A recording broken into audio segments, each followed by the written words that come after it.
야고보서는 우리 수요일 날 말씀드린 것처럼 예수님의 동생 야고보가 기록한 말씀이에요.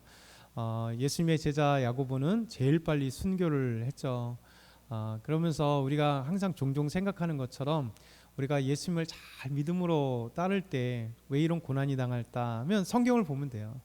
우리가 생각하면 제자들도 진짜 사도들로 막 그 예수님을 3년 동안 따라다녔으면 얼마나 위대한 일을 하겠냐 생각했는데 꽃도 피지 못하고 3년만 따라다니고 바로 헤롯에게 처형을 당하기는 이 순교를 당하는 예수님의 제자 야고보, 사도 야고보예요. 그래서 야고보는 특별한 사람이었거든요. 베드로, 요한, 야고보 항상 이 세 사람 12제자 중에도 세 사람이 특별히 불림받아서 변화산에서 따라가고 항상 이름이 베드로, 요한, 야고보 이렇게 세 명이 딱 불리거든요. 그런데도 불구하고 이 야고보가 가장 빨리 순교했던 사도로서 어떤 특별한 활약도 못하고 순교했던 그 모습을 보면서 우리가 항상 주님을 따른다고 해서 위대한 일을 행하거나 엄청난 일만이 영광 돌리는 게 아니다는 거예요. 때로는 아무것도 아니지만 주님을 따랐던 그 섬김 그 자체가 하나님 보시기에 우리에게 정말 크나큰 영광이고 드러낸 일이다라는 거죠. 오늘 이 야고보서는 예수님의 제자였던 야고보가 아니라 예수님의 동생이었던 야고보예요. 그가 예수님을 주님으로 고백하고 자기 형님을 십자가에 죽으시고 부활하신 것 속에서 이제 예수님 자기 형님을 믿게 되고 이제 초대교회의 중추적인 역할 베드로와 함께 마치 양쪽의 기둥과 같이 그런 믿음의 기둥이 되었어요. 그리고 나서 이제 시간이 지나가면서 믿음의 형제들에게 이 말씀을 기록한 겁니다. 그 믿음의 형제, 이 야고보서를 받게 되는 사람들의 대상이 누구인지 1절에 나와 있어요. 한번 같이 읽어볼게요. 시작. 하나님과 주 예수 그리스도의 종 야고보는 흩어져 있는 12지파에게 문안하노라. 하나님과 주 예수 그리스도의 종 야고보는 흩어져 있는 12지파에게 문안한다. 그러니까 여러 가지 의미가 있겠지만 흩어져 있는 12지파는 이제 유대인의 믿는 유대인들을 얘기할 때가 많습니다. 이 사람들은 사실은 태어날 때 정말 부유한 가정들이고 또 유대교회에 있을 때는 그냥 다 인정받는 사람들이었어요. 그런데 이제 이분들이 예수 그리스도를 믿고 나서 예루살렘에 살지 못하고 또 이들이 예수 믿고 나서 수많은 핍박 가운데 가진 것들이 집도 뺏기고 재산도 뺏기고 또 이들이 할 수 있는 것이란 없을 만큼 고난과 핍박 속에서 이제 정처 없이 떠돌아다니는 그런 흩어진 사람들이 된 거예요. 그래서 이들은 이제 소아시아 쪽으로 흩어져서 주님을 섬기는 데 있어서 이런 핍박과 환난과 고난을 당하는 유대인 그리스도인들을 얘기하는 것입니다. 그러면서 야고보는 이들에게 편지할 때 그러면 어떤 편지겠어요? 그들의 지금 상황 가운데 하나님의 위로, 너희들이 고난을 받고 환난을 받고 힘든데 그럼에도 불구하고 그 가운데 하나님께서 지키시는 것, 그러면서 그 가운데 믿음 안에서 아름다운 모습이 무엇인가, 교회가 무엇인가에 대해서 우리가 소개받는 거잖아요. 그래서 야고보서를 잘 보면 고난 가운데서도 힘, 그리고 교회 안에서 어떻게 바른 믿음인 것인가에 대한 믿음과 행함에 대해서 균형적인 말씀을 전하고 있거든요. 그러면서 이들이 당한 게 뭐냐면 2절에 보면 내 형제들아 너희가 여러 가지 시험을 당하거든 온전히 기뻐라. 다른 얘기는 뭡니까? 앞에만 쫙 끌려면 지금 흩어져 있는데 믿음 때문에 흩어져 있고 믿음 때문에 핍박받고 믿음 때문에 다 뺏겼는데 그들이 더 이상 그걸로 끝나면 좋은데 여러 가지 시험들을 계속 받고 있다는 거예요. 그렇죠? 이게 지금 그들의 현실이었습니다. 놀라운 것은 사도 예수님의 동생 야고보는 이들에게 시험을 온전히 기쁘게 여기라는 거예요. 이게 말이 되나요? 지금 고난 당하는데요, 핍박받고 있는데 힘든데 이걸 어떻게 기뻐할 수 있을까라는 거예요. 그런데 믿음은 완전히 모순된 역사예요. 믿음은 순리가 아닐 때가 많아요. 하나님은 낮아지는데 높여주시고 높이는데 낮아지게 하시고 부한데 가난하게 하시고 가난한데 부하게 하시는 하나님은 역순으로 모순되게 하나님 일하시거든요. 순리대로 일하시기도 하지만 모순처럼 일하시기도 합니다. 그러면서 많은 시험을 당하지만 그 시험 때문에 오히려 온전히 기쁘게 여기라. 왜 그러냐면 계속해서 말씀 들어보면 너희가 여러 가지 시험을 당하지만 그 믿음의 시련이 너희에게 인내를 준다. 그리고 인내를 통해서 온전한 믿음의 사람이 되기 때문에 그렇다. 이게 믿음의 원리입니다. 믿음에 있어서 시험을 받지 않고 유혹을 받지 않고 훈련을 받지 않는 사람은 절대 훌륭한 믿음이 될 수가 없어요. 그렇죠? 우리 인격도 그렇잖아요. 인격도 달고 여기 깨지고 저기 깨지고 하다가 보면 모난 사람들이 이제 둥글둥글하게 되고, 나이가 들어서 더 뾰족한 사람도 있지만 나이가 들면 조금 허용적인 게 많잖아요. 왜냐면 인생을 살아보니까 아유, 이렇게 사람들에게 뭐 모나게 할 필요가 없구나. 이렇게 되다 보니까 왜 후회하는 게 뭐예요? 과거에 아유, 우리 애들한테 왜 그냥 이렇게 해갖고 그때는 그게 막 맞다고 생각했는데 지나고 보니까 아유, 그때 애한테 상처 주는 게 오히려 공부를 더 잘하는 것보다 안 좋았던 건데, 뭐 이런 생각들 하잖아요. 왜냐면 나이가 들고 인생을 데려보니까 이런 것들, 이런 게 많잖아요. 근데 시험의 원리도, 믿음의 원리도 그거예요. 우리 인생 가운데 고난이었고 시험이었고 환난이 없는 게 사실 우리의 마음들이지만, 보통 사람들이 마음인데 그런 사람 아무도 없죠. 근데 이제 훈련을 통해서 인격이 성숙하고 훈련을 통해서 정말 큰 사람들이 되잖아요. 여러분 정치인도 보면 엄청나게 훈련받는 사람들이 꺾일 것 같은데 또 나오고, 꺾일 것 같은데 또 나오고, 또 나오고, 그러면서 진짜 큰 사람이 돼요. 왜냐하면 정치 초년생은 그냥 뒤에 배경이 화려한 것 같지만 정치 초년생의 특징이 뭡니까? 어떤 큰 바람이 넘으면 꺾여요. 그리고 다시 안 보여요. 화려하게 등장했지만 근데 이제 그런 꺾이고 이렇게 하다가 보면 어느 순간에 다시 딱 나오는 훈련받은 정치는요, 그 다음에 어떤 폭풍 같은 이런 시험들이 와도 그걸 능히 이길 수 있는 거거든요. 그러니까 우리 인생이란 그런 거잖아요. 근데 믿음도 마찬가지입니다. 믿음도 우리가 시험을 당할 때 믿음의 사람들이 온전히 기뻐할 수 있는 이유는 뭐냐면, 그 시험 가운데 하나님이 우리 인내를 만드시고 그 인내를 통해서 우리가 훈련받을 때 우리의 믿음이 점점 눈덩어처럼 커가는 거예요. 나도 몰라요. 근데 어느 순간에 커가는 거죠. 그랬을 때 다 문제 앞에서 핵풍탑같이 그 믿음이 팍 발산하는 거예요. 그러니까 능히 이길 수 있고, 다음 어떤 환란이 닥치도 그 환란 가운데 꺾이지 않고 든든하게 서가면서 이겨나갈 수 있는 거. 그러면서 온전한 사람이 될 수 있다, 이렇게 얘기를 합니다. 그러면서 사도 야고보는 뭐라고 얘기하면 1장 5절에 보면 너희든지 누구든지 이런 환란에 있어서 지혜가 부족하거든 후히 주시고 꾸짖지 아니하시는 하나님께 구하라. 그럼 하나님 주시리라. 이게 하나님이 우리에게 놀라운 약을 주시고 열쇠를 주셨기 때문에 우리가 시험을 만나도 걱정하지 않을 이유예요. 그러니까 우리 생각하면 막 발버둥 치죠. 그리고 동부서적 왔다다다다 어떻게 하나.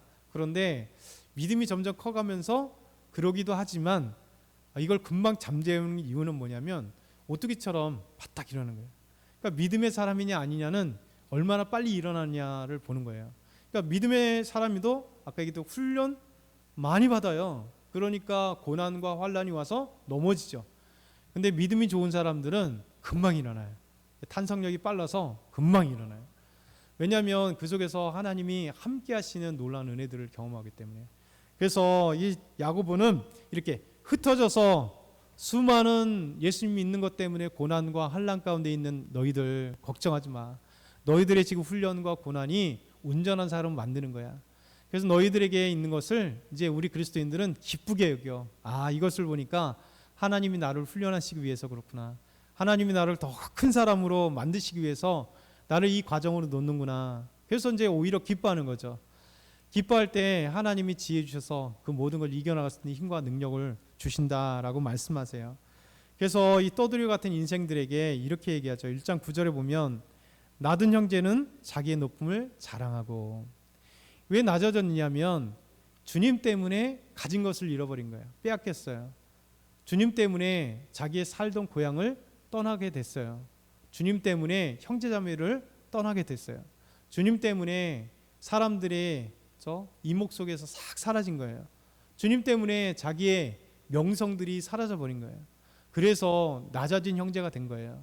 놀라운 것은 자기의 낮아짐이 오히려 주님께 높아지는 것을 자랑한다는 거예요. 왜냐하면 이 믿음은 시소와 같다는 생각이 들었어요. 시소. 이게 뭐냐면 시소는 둘 중에 하나잖아요. 이게 딱 올라가더니 이게 중점은 없어요. 가운데 양팔자원처럼 균형을 맞추는 그런 건 없습니다. 내가 내려가는 순간 주님이 높아지고요. 주님이 내려가는 순간 내가 올라가는 거예요. 그래서 우리 믿음은요, 이 균형 맞추는 거는 거의 불가능합니다. 근데 주님은 그것도 싫어해요. 왜? 주님과 나가 동일하면 안 되잖아요. 그러니까 우리는 낮아질 때 주님 위해서 낮은 형제가 되는 거예요.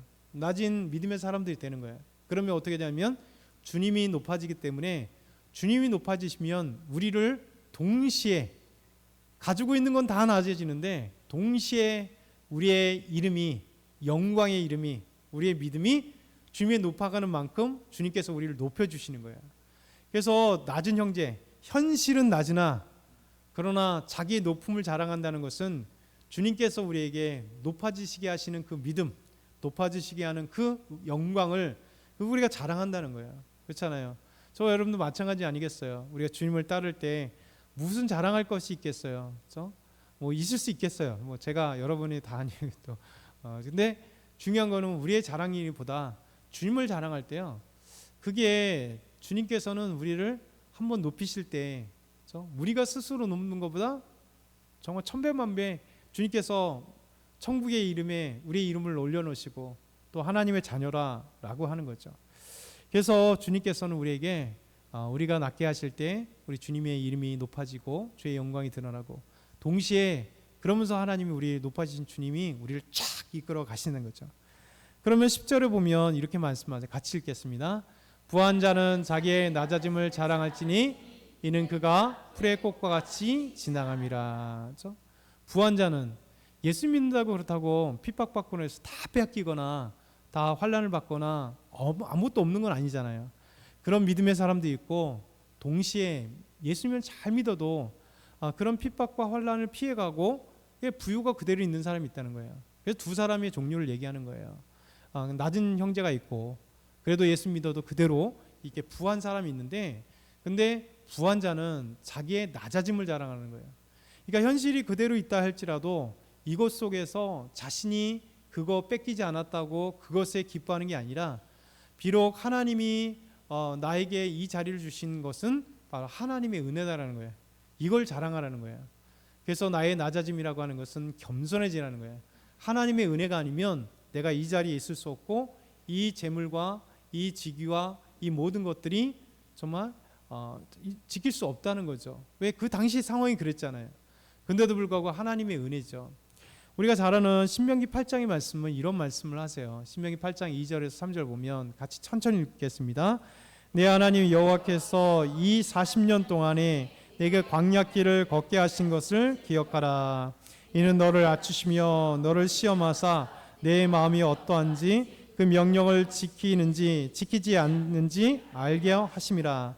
너를 낮추시며 너를 주시며 또 너를 알지 못하며 내 조상도 알지 못하던 만나를 내게 먹이신 것은 사람이 떡으로만 사는 것이 아니요 여호와의 입에서 나오는 모든 말씀으로 사는 줄을 내가 알게 하려 하심이니라. 아멘.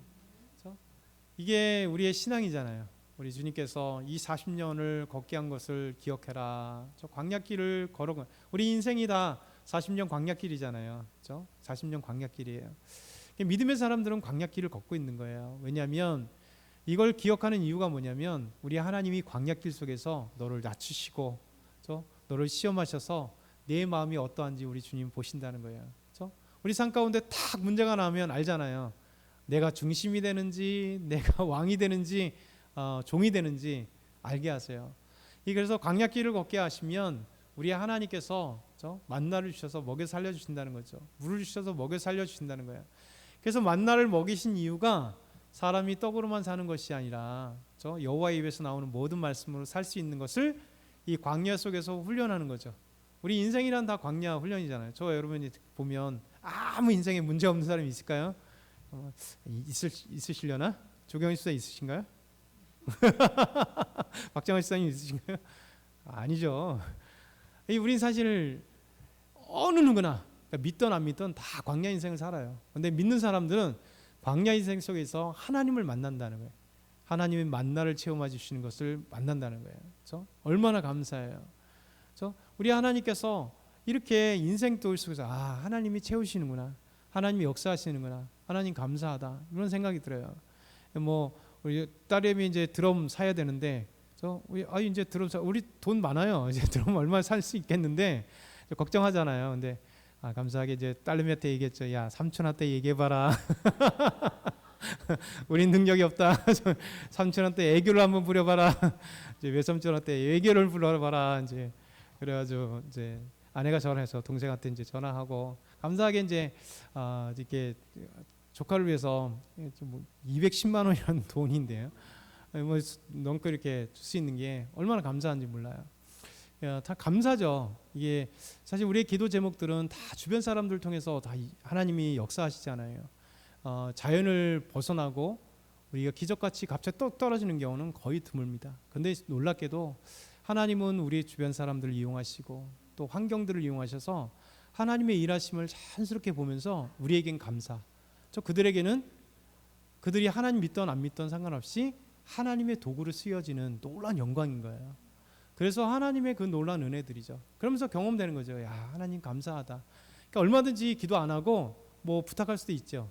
근데 기도한 것과 안 한 거의 다른 점이 뭐냐면 하나님이 하셨어요라고 고백하게 되는 거예요. 그래서 얼마든지 우리가 우리의 능력으로, 우리의 월급으로 얼마든지 할 수 있으나 그렇게 하면 내 능력이 되는 거예요. 그런데 기도하면서 하나님 부족하고 연약합니다라고 할 때 하나님이 도와주시는 게, 이게 광야 인생이에요. 하나님 만나 먹여주셔서 그렇죠? 오늘도 하루 살았군요. 감사합니다. 그래서 결국 사람이 내 스스로, 내 직장으로서, 내 사업으로, 내가 어떤 것으로 살아갈 수 있지만 그러면 그거 끝나는 거죠.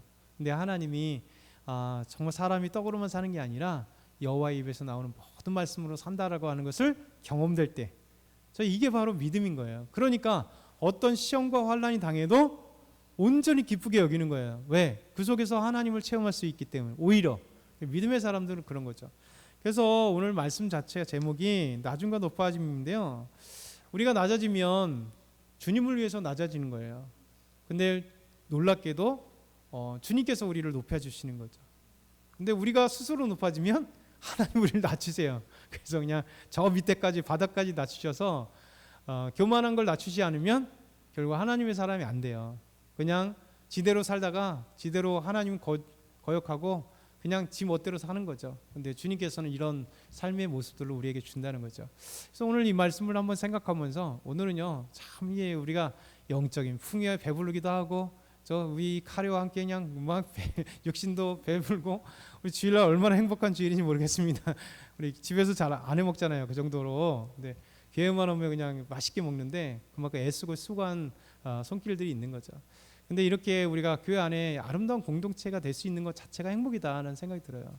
우리가 맨날 얘기하잖아요. 차라리 좀 먼 가족보다도 가까운 이웃 사촌, 교회 이웃 사촌들이 진짜, 요즘 뭐 아파트에 이웃 사촌은 이제 필요 없으니까 안 만나니까 옆집도 뭐 모르잖아요. 근데 교회는 매일같이 매주마다 모이고 매주마다 몇 번씩도 보고 하는데 정말 행복한 가족들을 우리에게 주었다. 행복의 가족들, 믿음의 가족들을 주었다. 이것도 하나님의 은혜라는 생각입니다. 우리 하나님께 찬양 드리면서요, 우리 뜨겁게 한번 기도하고 마치도록 할게요.